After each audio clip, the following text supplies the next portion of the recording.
어제 우리가 보았던 말씀을 다시 한번 새겨봅시다. 특별히 어제 지혜에 대한 권고를 하면서 지혜에 반하는 행동, 특별히 가정을 해치고 관계를 해치는 이 간음과 간통에 대한 이야기를 함께 나눴습니다. 이 간음과 간통은 이 성욕에 대한 이 욕구에 대한 잘못된 사용으로 시작이 되는데, 이 잘못된 사용이 자기에게 어떤 영향을 미칠 것을 모르는 상황에서 마치 그냥 불을 가슴에 품는 듯한 그런 위험을 저지른다고 했습니다. 그 끝이 결국 어떻게 되었습니까? 세 가지의 위험이 따르는데, 자기의 영혼도 완전히 망가져버리고, 그리고 세상 사람들 모든 이웃의 관계가 무너져서 이 사람들의 이 눈총과 그리고 세상적인 비난을 감수할 수밖에 없게 되고요. 그리고 마지막으로는 이 끊어지지 않는 불, 한마디로 이 파멸의 길을 걸을 수밖에 없다. 그래서 이것은 어떻게 갚을 수도 없고 돌이킬 수도 없는 이 멸망 쪽으로 가는 거기 때문에 아예 이 길에서 벗어나야 된다. 이렇게 어제 우리가 말을 하는 잠언의 이야기를 보았습니다. 오늘은 거기에 대한 좀 보충적인 설명이고요. 지혜를 어떻게 하면 우리가 정확하게 붙잡고 나아갈 수 있는지, 그래서 이 음란의 길, 멸망의 길에서 어떻게 우리가 벗어날 수 있는지, 이에 대한 조금 더 구체적인 방법을 우리에게 이야기를 하고 있습니다. 우리 함께 5절의 말씀을 같이 한번 읽어보도록 하겠습니다. 시작. 그리하면 이것이 너를 지켜서 음녀에게 말로 후리는 이방 여인에게 빠지지 않게 하리라. 우리가 앞에서 보았지만 이 음녀, 이방 여인, 음녀라는 것은 이제 낯선 여자, 이방 여인이라는 것은 외국인 여자. 그런데 여기서 말하는 음녀와 이방 여인은 하나님을 알지 못하는 사람이자 동시에 하나님 외에 다른 신을 섬기는 자들을 뜻합니다. 그리고 하나님 외에 다른 신을 섬기기 때문에 다른 가치와 다른 문화와 또 다른 우상을 따르는 자들이죠.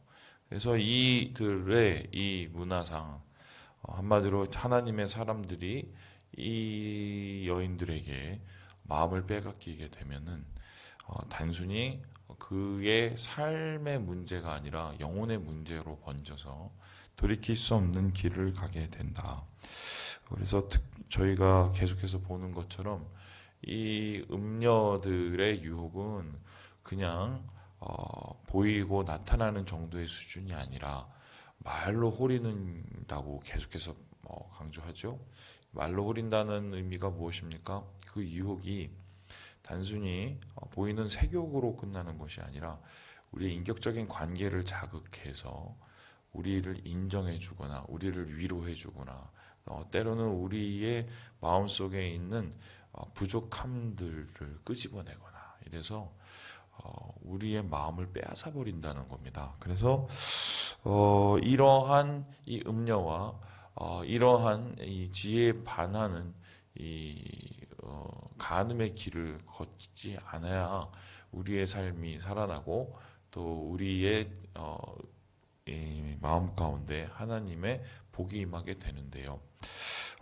이렇게 하나님의 길을 걸어가기 위해서, 음녀의 길에 빠지지 않기 위해서 우리가 어떤 모습을 꼭 견지해야 되는가, 이에 대해서 지혜에 대한 이 마음을 오늘 이 본문에서는 몇 가지를 얘기하고 있습니다. 우리 함께 같이 2절의 말씀을 같이 한번 읽어보겠습니다. 2절의 말씀입니다. 시작. 내 계명을 지켜 살며 내 법을 내 눈동자처럼 지키라. 오늘 이 지혜를 떠나지 말아야 된다라고 얘기하면서 1절에서는 지키고 간직하라라고 얘기합니다. 그러니까 우리의 삶 속에서 지혜의 가르침, 지혜가 특별히 말하고 있는 그 명령들을 어떻게 간직하느냐가 그 반하는 행위, 반하는 반지혜의 길을 걷지 않게 되는 이유가 되는 거예요. 이 우리가 지혜를 간직하고 지혜를 지키기 위해서는 지금 2절에 나온 것처럼 살아라, 그다음에 지키라라고 얘기했을 때 우리 지혜를 일상처럼 여기라고 얘기하는 것을 보게 됩니다. 그러니까 단순히 지혜라는 것은 어떤 법도 아니면은 단순히 지혜라는 것은 어디 뭐 우리가 지켜야 될 삶의 규칙 뭐 이 정도 수준이 아니라 지혜와 함께 살아라. 지혜가 우리의 삶 속에 동행자가 될 수 있도록 함께 그 길을 걸어라 라고 이야기를 하고 있습니다. 자, 그렇다면은 우리 지혜가 일상이 돼야 된다는 것은 어떤 의미겠습니까? 지혜와 함께 살고 지혜와 함께 동행을 한다는 것은 어떤 의미겠습니까?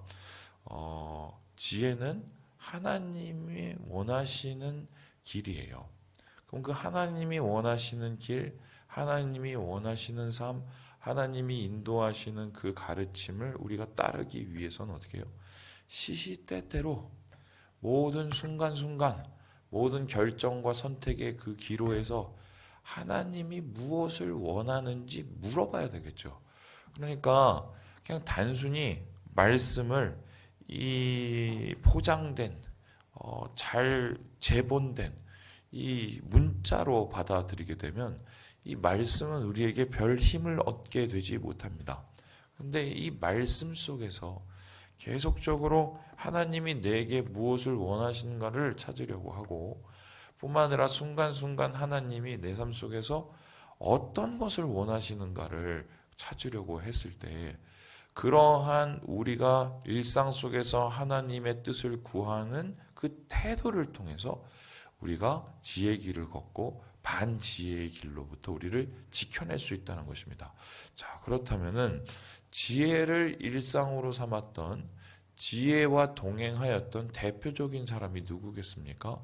바로 예수님이십니다. 여러분 생각을 해보세요. 예수님은 하나님이십니다. 하나님의 아들이십니다. 하나님의 아들이라는 것은 우리보다 하나님과 훨씬 더 가깝다는 뜻이고요. 그리고 우리가 모르는 것, 하나님이 아는 것을 예수님이 아시고 또 예수님이 또 분명히 그것을 누릴 수 있으신 분이에요. 그런데 예수님은 어떻게 하셨습니까? 그것을 알고 그것을 누린다고 그래서 자기의 원하는 뜻과 자기의 원하는 방법으로 그냥 덜컥거리고 살아가지 않습니다. 예수님께서는 어떻게 사시나요? 자기를 가르쳐서 나는 아버지가 말하려고 하는 것 외에는 말하지 않는다라고 했어요. 그리고 갈 바를 선택할 때도 끊임없이 하나님 아버지와 소통 가운데 이루어졌습니다. 특별히 예수님의 사역을 보면은 예수님께서 고비고비마다 항상 무엇을 하셨습니까? 산에 올라가셨어요. 산에 올라가서 무엇을 하셨습니까? 하나님께 기도했습니다. 기도는 그러면 그 어떤 기도였을까요? 우리가 마지막에 예수님께서 산에 올라가서 기도하신 내용을 우리는 알고 있죠. 바로 주님이 원하시는 하나님 아버지가 원하시는 뜻이 뭔지를 계속적으로 묻고 그리고 그 뜻에 자기가 순종해서 걸어가기를 계속적으로 구하는 말 그대로 지혜를 일상 속에서 지혜를 삶 속에서 계속적으로 찾고 구하는 그러한 지혜가 일상이 된 삶이었단 말이죠. 그래서 우리도 참 거짓말을 많이 하죠. 아유, 뭐 하나님 뜻을 제가 다 알죠. 아유, 제가 뭐 다 기도 안 하는 것 같아서 기도하고 있어요. 사실은 그렇게 얘기하면서 참 기도를 정말 안 합니다. 그리고 삶의 기로에 혹은 삶의 선택의 순간에서 주님께 무릎을 꿇고 하나님이 원하시는 바를 먼저 찾기보다는 일단 세상이 보통 하는 일 그리고 자기가 계산하는 방법으로 다 해놓고 그래도 안 되면 그때 기도를 합니다. 반대죠. 예수님은 먼저 하나님의 뜻을 구하고 그리고 그 뜻을 가려고 계속적으로 노력을 하고 자기의 모든 것을 다해서 그 길을 걸으려고 하지만 세상 우리가 이 예수를 믿는 사람들은 참 그 길을 쫓기보다는 반대로 해볼 것 다 해보고 안 되면 그때 기도하는 이게 뭐냐면은 지혜가 일상화되어 있지 않기 때문이에요. 그래서 하나님 안에서의 우리의 마음을 지키기 위해서 우리가 어떻게 해야 되는가? 우리가 삶 속에서 주의 뜻을 묻고 주의 뜻을 따르기 위한 동행의 길을 걸어야 된다. 뿐만 아니라 순간순간 하나님 앞에 질문을 하는 거죠. 하나님, 지금 이런 상황인데 어떻게 할까요? 내 마음속에 아주 작은 흐름이라도 내 마음속에 아주 작은 괴로움이라도 하나님 앞에 줄을 대어서 순간순간 주님께 올려드리고 주님의 마음과 뜻을 구하는 이러한 동행하는 마음이 결론적으로 우리를 이 반지혜로부터 지키게 된다. 저는 어제 그 권사님이 좀 이렇게 헌금을 하시고 가셨어요. 제가 오늘 보여드리려고 헌금을 하고 가셨어요. 이분이 누구냐면 제가 헌금하라고 이거 보여드리는 거 아니에요. 우리 교회 교인이 아니에요. 연세도 제가 볼 땐 90이 거의 넘으신 것 같아요. 제가 처음으로 이분 성함을 이제 알게 된 거예요. 몰랐다가. 아마 제가 알기로는 3년 전이죠. 이 어르신이 우리 교회에 갑자기 터벅터벅 하더니 금요일 날인가요? 어머니 기도회를 하고 있는데 갑자기 문을 열고 그냥 들어와서 같이 기도해도 되냐고 이러서 들어오셨어요. 그게 처음이었어요. 그러면서 어르신이 대답도 이렇게 잘하고 그리고 여기 새벽 기도 언제냐고 물어보시더니 그리고는 새벽 기도를 쭉 계속 나왔어요. 맨 처음 신기해갖고 저분 대단하시다. 그런데 더 재밌던 게 두 가지였는데 우리 교회를 위해서 그렇게 열심히 기도를 하시더라고요. 그리고는 두 번째는 뭐냐면 그 길거리를 이렇게 가다가 회룡역 근처를 가는데 거기에서 이 권사님이 낮에 계시는 거예요. 그래서 뭐 하시냐고 여쭤봤더니 전도한다고. 그래서 저는 이분의 정체를 도대체 알 수가 없어서 되게 궁금했었는데 제가 이제 좋아하는 이 면집이 있어요. 여기 메밀집 시청 앞에 있는 메밀집하고 요 앞에 있는 이제 부산 밀면집 있는데 그날 이제 부산 밀면을 먹으러 왔는데 그 권사님이 거기 계시는 거예요. 그래서 왜 여기 계시냐고 물어봤더니 자기 자녀가 여기 한다고. 이제 거기 이제 자주 가면서 그 자녀분한테 이런저런 사정을 물었더니 교회가 한참 먼 거예요. 이사를 오신 거예요. 그리고 이제 그 눈도 잘 안 보이시는 거예요. 눈 앞에가 잘 안 보이세요. 아예. 그래서 그냥 희멀겋게밖에 안 보여요. 그런데 답답하시니까 배운 게 있으신 거예요. 기도해야 된다, 전도해야 된다. 그러니까 기도처를 계속 찾다가 어떻게 하다가 우리 교회까지 오신 거예요. 그러고서는 딱 그렇게 정하시고 나서 어제까지 계속 기도하러 오셨어요. 그리고 전도를 해야 된다. 이게 진짜 저희 1세대들이 그렇게 해서 진짜 전도를 했잖아요, 무식하게. 그래서 90이 넘으신 그분이 회룡역에서 전도를 하시는 거예요. 신기하게. 그래서 제가 그걸 보면서 야, 나는 저 나이가 되면 나도 저럴 수 있을까? 뭐 이런 생각을 진짜 했는데 기도가 삶의 이게 정말 일상이 되고 그 전도가 삶의 습관이 되신 거죠. 그러더니 어제 이제 저한테 딱 오시더니 뭐라고 그러냐면 목사님, 예, 그랬더니 저 이제 못 와요, 이러고. 예, 왜요? 그랬더니 저 오늘 이사 가요, 이러고. 그래서 어디로 가시는데? 그랬더니 저 망월사 어디로 잘 모르셔한테 그쪽으로 가시는데 여기 걸어오기가 너무 힘드신다는 거예요. 그러면서 이제 뭐 전도할 때 가끔씩 제가 들리든지 할게요. 이러시면서 이제 가셔도 되는데 제가 이제 손을 붙잡고 감사하다고 제가 그랬어요. 우리 1세대 신앙인들이 그랬어요. 우리보다 배움이 많았겠어요? 우리보다 아니면은 무슨 성경 지식이 뭐 뛰어나겠습니까? 사실 그 세대에 이 교회에서 누리는 혜택은 지금하고 비교가 없을 정도로 작거든요. 그런데 그 세대들이 가지고 있는 기본 신앙, 신앙의 기본 체력, 일상화가 된 거죠. 주님께 기도하고 또 주님을 위해서 살아가고. 그래서 그런 모습이 참 우리 교회 안에서 참 잊혀지고 있는 것은 아닌가, 우리 한국 교회 안에서. 예, 가장 기본적인 것이 가장 최종적인 것 같아요. 제가 봤을 때 우리 한국 교회가 무너진 것도 결국 보면 가장 기본적인 것을 어느새인가 도외시했기 때문에 이런 것이 아닌가. 그래서 오늘 이 잠언의 기자는 지혜가 일상화돼야, 지혜가 동행해야 우리가 하나님 안에서의 은혜의 길을 걸을 수 있다, 이렇게 이야기를 하고 있습니다. 그렇다면 최종적으로 하나님의 지혜의 길을 걷고 반지혜의 길로부터 우리를 지키기 위해서 어떻게 해야 되는가? 우리 함께 4절의 말씀을 읽고 마무리해 보도록 하겠습니다. 4절의 말씀입니다. 시작. 지혜에게 너는 내 누이라 하며 명철에게 너는 내 친족이라 하라. 오늘 재미있는 표현을 쓰는데, 지혜를 향해서 누나, 누님 이렇게 얘기하라고 그러고, 명철, 지혜의 가르침에 대해서 뭐냐면 아이고 우리 친척, 이모, 삼촌 이렇게 얘기하라고 얘기합니다. 이 소리는 뭐겠어요? 이제 지혜를 굉장히 인격화시키죠. 인격화시켜요. 그럼 지혜를 인격화시키라는 건 어떻게 소리입니까?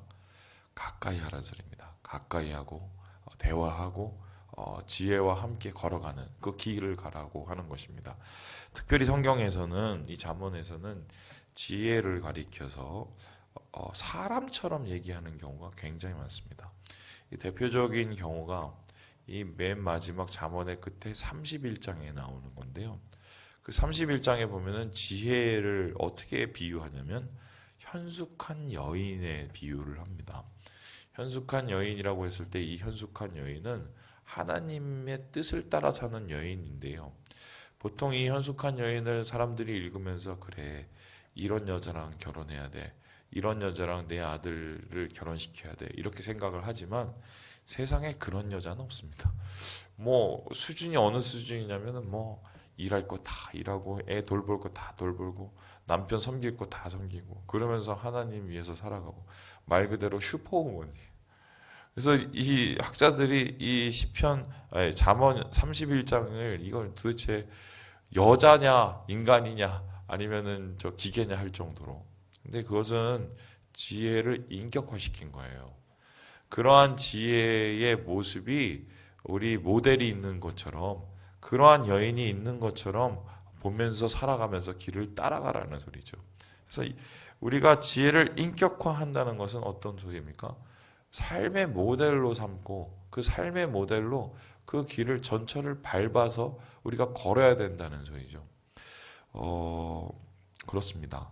이 가장 행복한 건 뭐냐면 우리 앞에 그러한 신앙의 모본이 되는 사람들이 있는 거예요. 그러면 그분들을 생각하면서 그때 그 권사님, 그때 그 장로님, 그때 그 목사님 이렇게 했었지. 그러면서 우리도 그것을 따라가는 게 그게 사실 가장 축복이죠.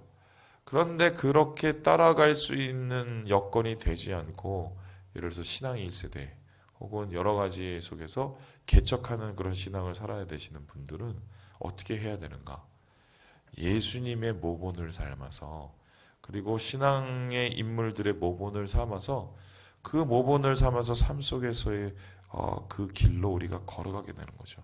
그래서 그렇게 걸어갈 때 가까이 하고, 마치 누이처럼, 형제처럼, 자매처럼, 또한 우리 이모처럼, 우리 삼촌처럼 그렇게 가까이 여김을 통하여서 그 지혜의 모델을 하루하루 밟아가며 또한 하루하루 이뤄가는 것, 이것이 바로 우리를 이 모든 것으로부터 지키는 것이다. 그래서 이렇게 지킬 때 어떤 일들이 일어납니까? 우리 함께 9절을 읽고 마무리해 보겠습니다. 9절입니다. 시작. 저물 때 황혼 때 깊은 밤 흑암 중에라. 여러분 오늘 지혜에 반하는 길을 걸을 때가 가장 대표적인 데가 지혜가 망가질 때가 언제냐? 저물 때, 날이 저물 때, 황혼 때, 그리고 깊은 밤 흑암 중에. 그러니까 가장 지혜가 필요할 때가 언제냐? 사실 우리가 있을 때는 지혜가 뭐 이건 서로 지켜내기 때문에 필요 없어요. 혼자 있을 때, 그리고 가장 낭망할 때, 그리고 아무도 없을 때, 도울 리가 없을 때, 그때 우리가 하나님과 함께 있는가, 하나님의 말씀과 함께 있는가, 또 하나님을 가까이 하면서 있는가, 이것이 결론적으로 우리의 삶의 성패를 좌우한다, 이렇게 얘기했습니다. 그래서 한 목사님이 그런 얘기를 했어요. 아무도 없을 때 당신은 누구인가? 그렇죠? 사람들이 있을 때는 우리가 있는 모습하고 사람이 없을 때 우리가 있는 모습, 여러분 어느 게 진짜예요? 어느 게 진짜예요? 아무도 없을 때 있는 그때 내가 사실 진짜예요. 그때 내가 정말 지혜를 가까고 지혜를 동행하면서 걸어가는지, 오늘 그것을 우리에게 물어보고 그것을 통하여서 하나님의 뜻을 이루기를 바란다라고 이야기했습니다. 말씀을 마칩니다. 우리 사랑하는 우리 여러분, 지혜와 동행하시고 또한 지혜의 모델을 모본 삼아 걸어가셔서 하나님의 은혜가 우리 가운데 머무는 삶을 사시는 오늘 하루 되시길 주님의 이름으로 축원합니다.